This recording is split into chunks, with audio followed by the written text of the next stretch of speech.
তাহলে 5000 ভোল্ট। আর যদি কেভি বলি তাহলে কি 5 কেভি। 5 কেভি মানে কি 5000 ভোল্ট। আচ্ছা, এই 5000 ভোল্ট এই প্রথমে ঢুকে ক্যাপাসিটর দিকে, তারপরে এই যে ডায়োডের মাধ্যমে এই বডি হয়, বডি থেকে এই যে আমাদের এই একটা কিন্তু বডির সাথে সংযোগ করা, ট্রান্সফরমারের একটা হাই ভোল্টেজ কি বডির সাথে সংযোগ করা। এইটা তখন কি করে আমার এইটা এই ডায়োডটা কি করে এসিকে ডিসি করে, এই ডিসিটা তখন আমার এই ম্যাগনেট্রনে যায়। ঠিক আছে, এইভাবে কানেকশন হবে। আচ্ছা, তারপরে এই ক্যাপাসিটরটা কি করে, এই যে হাই ভোল্টেজটা তৈরি হলো 5000 ভোল্ট, এই ভোল্টেজটা ম্যাগনেট্রনে যেন ঠিকঠাকভাবে যেতে পারে এইটা যেতে সহায়তা করে, পাশাপাশি ফিল্টারিংটা করে। এক কথায় আমার একটা জিনিস যেন শুদ্ধভাবে যেতে পারে, কোনো ধরনের ঝামেলা না হয়। এই হাই ভোল্টেজটা যেতে হাই ভোল্টেজটা কোথায় যায় ম্যাগনেট্রনে, ওই ম্যাগনেট্রনে যাতে হাই ভোল্টেজটা ঠিকমতো যেতে পারে এই জন্য আমার ক্যাপাসিটর সেটা সহায়তা করে। ঠিক আছে, ওকে।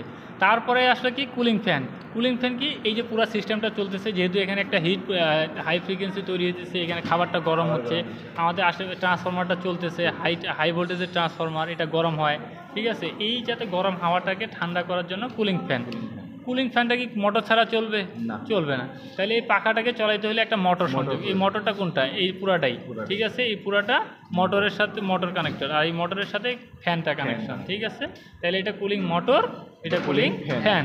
ঠিক আছে, আর এটার মাধ্যমে যেহেতু আমরা ভোল্টেজটা মানে পাওয়ার আর টাইমটাকে কন্ট্রোল করি, এটা হইতেছে কি কন্ট্রোল বোর্ড। ঠিক আছে, অনেকে বলে মাদার বোর্ড বা মেইন কন্ট্রোল বোর্ড বলে, এটা কন্ট্রোল বোর্ড। ঠিক আছে, এখন এটা মেইন কন্ট্রোল হোক আর যেটা এটা দ্বারা আমরা যদি কন্ট্রোল করি এটা কন্ট্রোল বোর্ড।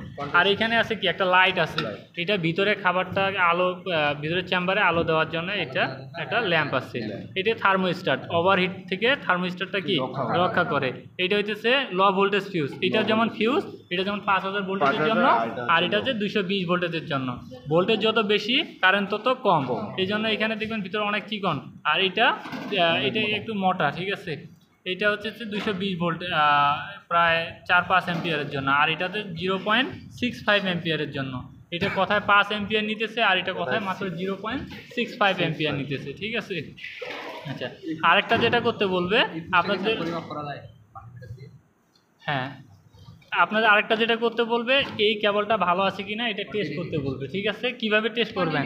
কন্টিনিউটি মিটারটাকে কন্টিনিউটি মোডে ধরাবেন। এখান থেকে মোট কয়টা পয়েন্ট গেছে? 3টা। এই দেখেন 3টা তার এই পাশে বের হয়েছে। ঠিক আছে, এখন এই মাথায় একটা ধরলেন, এখন এই পাশে 3টা, এখানে এই 3টা, এখানে তো দেখতেছি 3টা ঢুকছে, এখন এই পাশে 3টা কি বোঝা যাচ্ছে কোনটা কার?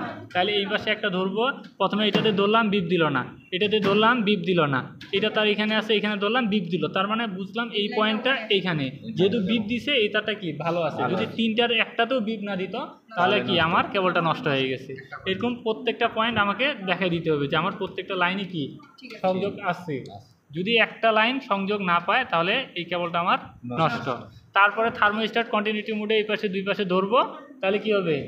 যদি ভালো থাকে বিপ দিবে, ল্যাম্প বা বিপ দিবে। এই ফিউজ কন্টিনিউটি মোডে দুই পাশে ধরবো, বিপ দিবে। তারপরে হইতেছে আমার ম্যাগনেট্রন, যদি টেস্ট করতে বলে জাস্ট এইভাবে ম্যাগনেট্রনটা খুলে এখানে আমি দুই পাশে ধরবো, বিপ দিবে। ট্রান্সফরমারের 3টা কয়েল, প্রাইমারি কয়েলে দুই পাশে ধরবো, আমার বিপ দিবে। তারপরে হচ্ছে সেকেন্ডারিতে বিপ নাও দিতে পারে, মান শো করবে। আবার অক্সিলারি এখানে ধরবো, বিপ দিবে। এই পুরাটাই কি আমার কন্টিনিউটি মোডে টেস্ট করতে হবে, তবে আপনাদের এত নাও ধরতে পারে। এবার পরীক্ষায় কিন্তু শুধু কেবলটা চেক করাইছে।